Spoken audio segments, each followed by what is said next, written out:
All right. Hello, I am Sarah McDermott, the founder of PRINDIE, and I'm here today with Cris Lyra, who is the director of the short documentary Breakwater, Quebra-mar in Portuguese, which I think I just butchered trying to say it in Portuguese. So Cris, you can definitely say it the correct way. But we are so thrilled to have you here with us. So to give just a quick overview of the film, this is a film about a group of lesbian friends from Sao Paulo who go on a trip. And throughout the course of the trip, they really cultivate this environment that is just, it's just so loving and accepting and healing. And even just watching the film, like you feel like you're a part of it, and it's just this beautiful experience. So thank you so much for making the film, and of course for sharing it with us at PRINDIE. Thank you so much. Thank you, Sarah. I've been reading about the festival and how you made it all happen from the beginning, and everyone were really nice to me, Ryan, Claire, and it's been great to be in touch with you guys, and I'm really happy to have the film at PRINDIE as well. Wonderful. Thank you so much. We have a really great group of people who are just very passionate about film. Yes. Yeah, I can feel it from here. Wonderful. Wonderful. That's what we want. So to dive in and get started, so whenever it comes to documentary, the first thing I'm kind of curious about is just how you first connected with the subjects of your documentary. So how you connected with these women and got them on board with the idea of, you know, being on camera and capturing this moment in their lives. Yeah. I had this project. I was trying to talk about this feeling of awkwardness of being a lesbian woman in terms of what society expects from a woman and what I am, and how that made me feel always like inappropriate in life. And it was 2017, I think. Mm-hmm. And we had in 2015 this Occupy thing in schools here in Brazil. Mm-hmm. High school kids, they were claiming for better conditions at school, and they were occupying and everything. And most of them, these girls, they were part of that movement. And at that moment, they really, discussed like politics and feminism and all those subjects that for my generation, I'm 35, and they are like 20, 24, mm-hmm. that gap. So they were like way ahead of me. Like they were, not only in discussions, but also in how they performed, like how they act in society. So they were very like free and outgoing, So they the Gemini girls, the twins. Mm-hmm. Sorry, the twin girls. They were friends of my ex-girlfriend, who is also the producer of the film, Camila. Wow. Mm-hmm. Camila Gallianoni. And so Camila told me, oh, I know these girls, I think they're great. So we went to talk to them. We met them like at a bar, and I told them like how I wanted to make a film about us as lesbians, and how I felt that I had never seen a film in which we are represented in a nice way. And they were like immediately happy to be part of it. Mm-hmm. So it was a great talk, and it was like a long process of talks, and to find the film. At first we were going to shoot in Sao Paulo. Mm-hmm. But then they invited us to go spend New Year's with them, and that was like 2 months after this first conversation. Mm-hmm. So we went to this beach where the film happens. And yeah, I think I'm going beyond the point that you asked me. So that's how I met them. And they were really happy to be part of the film, and that's it. That's always good to get like longer answers versus shorter answers. So that's Okay. perfect. Um, and so fantastic. And that's fantastic how you connected, and that, you know, your ex actually helped kind of bring it together. Cause I know my exes, I don't think they'd produce any of my films. No, but she was my girlfriend at the time. Oh, okay. So when we made the film, we were together. But still, we love each other, and it's all fine. Yeah, wonderful. So throughout the course of making the film, so you kind of talked about that you wanted to present like this, just a positive kind of story and a point of view, which I absolutely think, you know, you achieved. And that was one of the questions I was going to ask, was if, you know, when you first set out, did the film kind of turn out the way you envisioned it, or was it something that really evolved and changed, you know, as it went? In terms of like scenery, is that a word? Synergy, maybe? No, like where it happens, like the background scenery. Is that? Oh, serendipity? Is that it? No, that wait. Let Ryan edit that. I'm sorry. No, you're good. We can take Scenario. scenario. Okay. Okay. In terms of the scenario of the film, so I was imagining at first to film it in São Paulo, in their own environment, like their houses where they go to school and stuff like that, where they meet their friends. But then when we went to spend New Year's with them, I shot some stuff. Like I shot quite a lot of stuff, but I didn't really know if I was going to use it or not. And then when we came back, it was very early in the process, so I wasn't ready to define anything. So we kept talking because that it's actually a collective screenwriting. So we decided together everything that was important, like to be said. So at some point, like 6 months later, I watched this footage again from January, and I realized there was a lot of potential in being away from the city and being in a place that it's like our own special place where we are free and stuff. So that's when I decided to go back there and shoot everything there. And it was a very intuitive process, actually. So we were like choosing things that we really wanted to say, like, but you know, being there with the cinematographer. So in this second stage, I wasn't shooting; I was just directing, and we kind of felt things at the moment. So new scenes came up, and some scenes that we shot didn't get in the final cut. But I think I wasn't really surprised about how it turned out, but I am really surprised still that it touches people so deeply, you know. I thought that maybe we would only be talking to LGBT community people, and actually that's not what happened. No. Wonderful. And I'm so glad. Yeah. Getting like this further reach. I had actually wondered if you guys chose New Year's Eve like on purpose to kind of signify, you know, fresh starts, or if that was just like a happy coincidence that it happened to be New Year's Eve when you guys were Yeah, it was just a happy coincidence.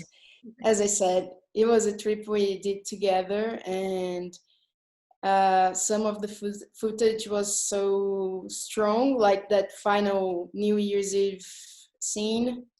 That's real, like, because there's a lot of scenes that we made more in a fiction style, you know. We had like a little script and what they had to say, and we chose where we're going to shoot it. But there's like almost half of the film that is actually like observation documentary, you know. And so we had these really strong scenes from that moment at New Year's. So we decided to keep that track. Oh. Now, you mentioned earlier on, I mean, I think you touched on just a little bit about maybe some of the different stereotypes that sometimes come up, and some different stereotypes definitely come up throughout this film. And I think right from the beginning, you know, one of the girls is talking about like her grandmother assuming that, you know, she would want a sex change just because she's gay, and that's not the case. And someone else saying, you know, you can't be a lesbian and be feminine, and these different stereotypical things that come up. So I wanted to ask about that, like some of the most common stereotypes, you know, that they shared, you know, having been exposed to, or that you find, you know, coming up with people that you interact with. Yeah, I mean, so I think that the most common stereotype is you know, not we don't always perform standard femininity. Yes. Yep. So I think in a way society sees us as, you know, we have this identity place, really it gets confusing because people don't see you as a woman, and you don't want to be the woman they want you to be, but you feel like a woman. So we start the film like saying, I am a woman in my own terms, and I am defining myself in my own terms. So I'm not defining myself towards men or patriarchy, you know. So that's an important thing for the film. And that's where me personally also connect, you know, I identify a lot with that. But there's also, you know, lesbian is not a closed identity. So there's the feminine lesbian, and that's also confusing because there is this stereotype that all lesbians are male typed people, and also there are the black girls, you know, and all these crossings that are like very important. So for them, first they had to talk about their blackness, and that's bigger, like the oppression of racism is bigger for them than actually being a lesbian. I mean, bigger, I don't think that's a good word, but like things come together, and the oppression is like doubled, you know. So we fight the stereotypes, but we also between us we have to acknowledge like the specific place in each one of us are, you know, struggling and living. Am I clear? Yes, absolutely. And I'm glad you brought that up as well, because another thing that I had kind of written down is just that appearance came up a lot. So like in terms of these stereotypes, worry about appearance and hair in particular. And you know, there was a black woman who was talking about like when she had her afro and how uncomfortable it made her not to straighten it. And you know, and then someone else was talking about cutting her hair short and worrying about people having a stereotype because she had, you know, short hair. So like hair and appearance kind of became, I mean, if you want to speak to that at all, like a big part of this, I felt like this of feeling stereotyped. Yeah. Yeah. Yeah, because it's like the contact with society, like it's what people see, like when they see you and they read you immediately for this kind, for your hair, for your skin, for your clothing. So these are important things for them and for us, because we are always struggling. Should we do what we should do and be accepted? And, you know, or should we do what we want to do, like wear what we want to wear and have the hair we want to, and face the violence that will come? So like those bodies that are not normative bodies, they could try and be like normative, but they don't want to. So they are resistance in itself, you know. They're political bodies, because we're not like giving up from being what we want to be, and yet we are claiming our place as women, you know. So it's a beautiful way to describe it. I love how you just described it. Wonderful. Now, in selecting the title, what was sort of the meaning of the title selection for you, Breakwater? Yeah, I've always been confused if it means the same thing in English, but quebra-mar is the rocks that people build to protect the city from the water from the sea, you know. So it's like a protection from being invaded. So it's kind of resistance from this constant attempt to destroy us, you know. Yeah. Does it mean breakwater means that in English? I don't think it's a word you use much, is it? I think it's not a word that we use much. My understanding of it is a little different, but it still works really well with your story. So I always thought of it as like when the water breaks, like the wave is crashing. I could be wrong. I don't know. People watching this, if you want to comment and say you're wrong, that's how I thought of it. But when I watched the film, it worked for me on that level too, because I thought of it as like breaking against kind of maybe stereotypes or the way things are, to kind of forge your own path. And I think the one part where they're singing the song, it sort of says, you know, break water, break the tide. And that was sort of my interpretation, like go against that tide, but you're creating something that works for you. Yeah. And then when the title comes up again, like right at the end, before the end credits, like to me, it was very emotional, because I just felt like it was signifying, you know, that it's bringing about this change, like that this gentle acceptance, loving feeling throughout the film was bringing about this change. And I really loved that. So I think it works with both of those slightly different definitions. Yeah, because recently festival translated the film, the title for Break the Tide. So I think, oh, that's a different meaning, but it works as well. But it works. Yes. So you're working on all these different levels. Very cool. So music is a big thing in this film too. There's a lot of music and like a lot of just singing and sort of being together communally and singing. So for you, and with like the use of music throughout the film, was that something that just really helped people to open up? Something that you guys planned, or was it a little bit more spontaneous? I mean, they do music. That's what they do. Like three of them, they're actually a band, and they work together. And so music's a big thing for them, is also where they empower. You know, so I thought that I should, you know, leave space for them to make music, because that's where they find their strength and their connection, because they are always doing music when they're together, like so it had to be part of the film. I didn't think about it as, oh, maybe that will help connect with people. I didn't think about that, but it does help, I think. Because they are really good. They sing beautifully.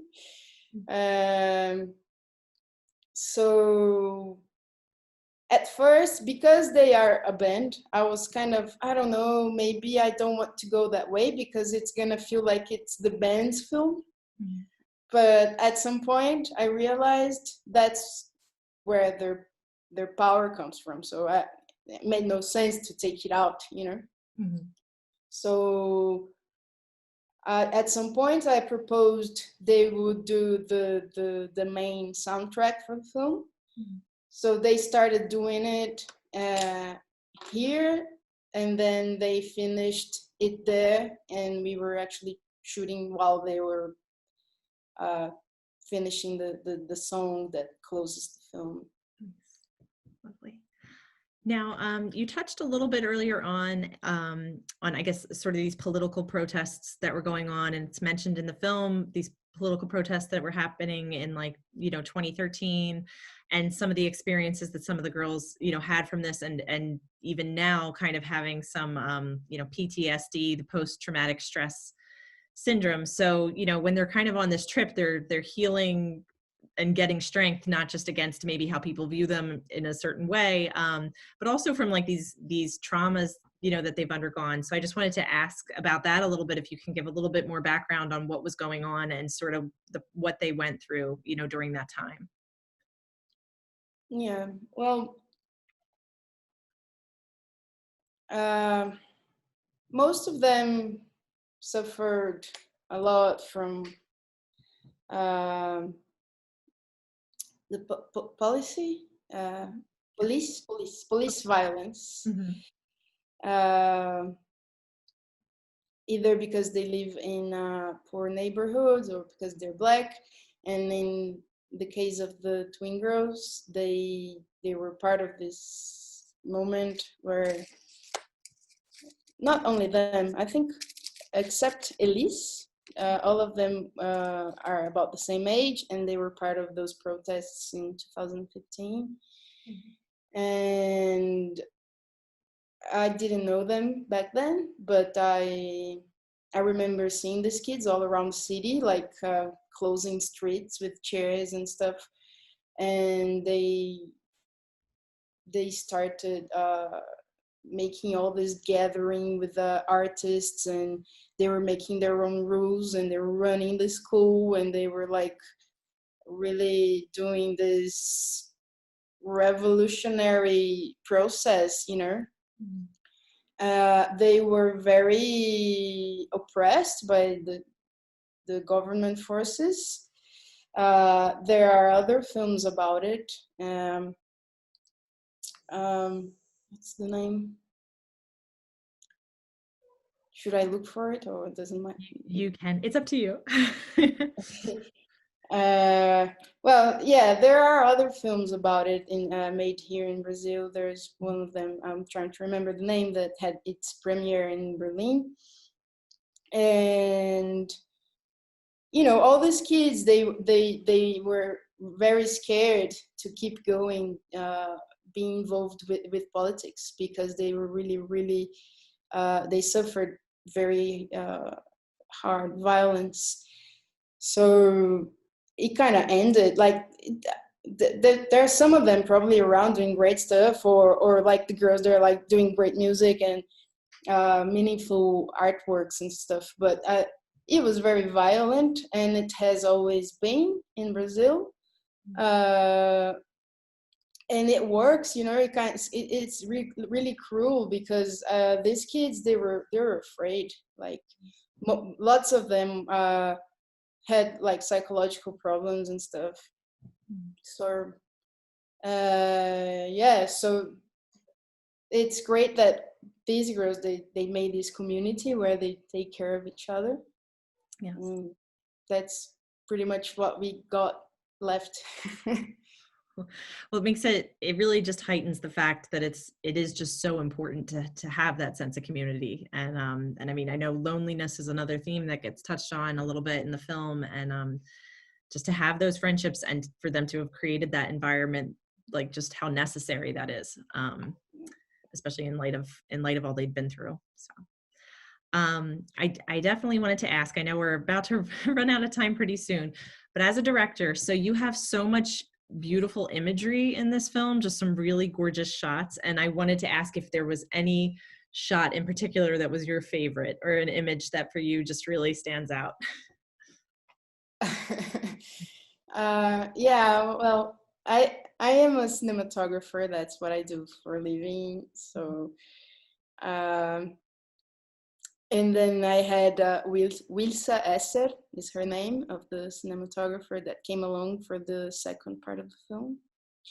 And she's also like a wonderful cinematographer, and we are friends, and we've known each other for a long time. And she's also a lesbian woman, so there's all these bonds that helps for like this connection and to make those great images happen. Mm-hmm. And also Lana, one of the twins, she's very interested in photography, and she's studying cinema right now. And she also made some of the portrait shots, you know, they're really close. So she did it because also like she's very intimate with those girls. They're her friends, and I think that counts too. Like I really like the long shot where the two girls are walking and talking towards the rocks.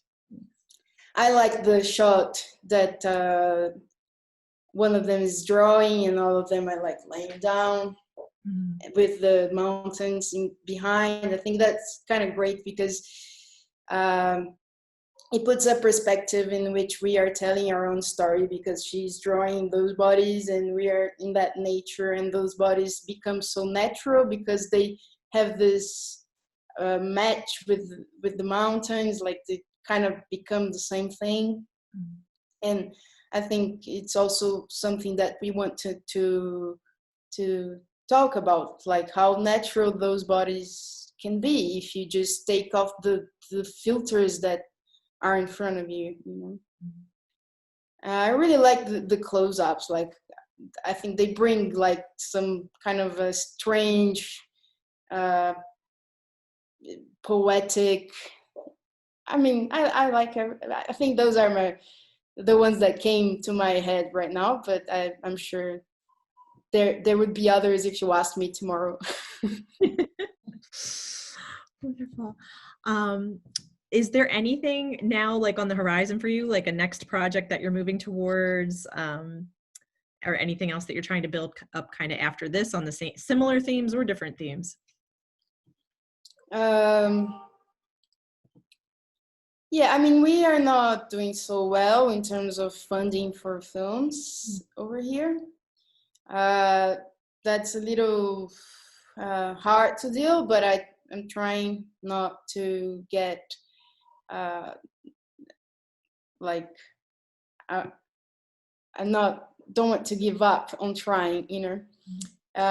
So I am trying to develop a new project, maybe with some of the girls, maybe not all of them,